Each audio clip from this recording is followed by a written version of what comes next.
Welcome back to 30 days of Python series. మనం పైథాన్లో data structures అంటే list, tuple, dictionary, sets ఇవన్నీ కంప్లీట్గా నేర్చుకున్నాం. సో ఈరోజు వీడియోలో మనం పైథాన్లో ఫంక్షన్స్ అంటే ఏంటో తెలుసుకుందాం. Function is nothing but a block of code or a number of statements which are reusable whenever we need it.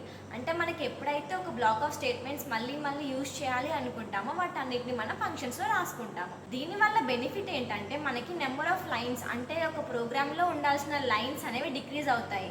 And it looks very good, ఎందుకంటే ఒక బ్లాక్స్గా ఏదైనా కోడ్ మనకు ఉంటే ఈజీగా అండర్స్టాండ్ చేసుకోవచ్చు. అండ్ పైథాన్లో మనం ఫంక్షన్స్ని క్రియేట్ చేయాలంటే డెఫ్ అనే కీవర్డ్ యూజ్ చేసుకొని మనం ఫంక్షన్ని క్రియేట్ చేస్తాం. డెఫ్ ఫంక్షన్ నేమ్ అండ్ పారాంథసిస్లో పారామీటర్స్ అనేది మన ఇష్టం, అంటే పెట్టుకోవచ్చు పెట్టుకోకపోవచ్చు. It depends upon the programmer or the necessary of the code.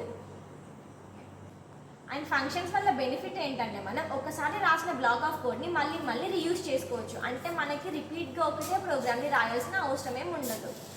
And functions మనకి 2 టైప్స్గా డివైడ్ అయ్యాయి. One is built-in function, another one is user defined functions. Next వీడియోలో మనం వీటి గురించి కంప్లీట్గా తెలుసుకుందాం. Do follow for more videos.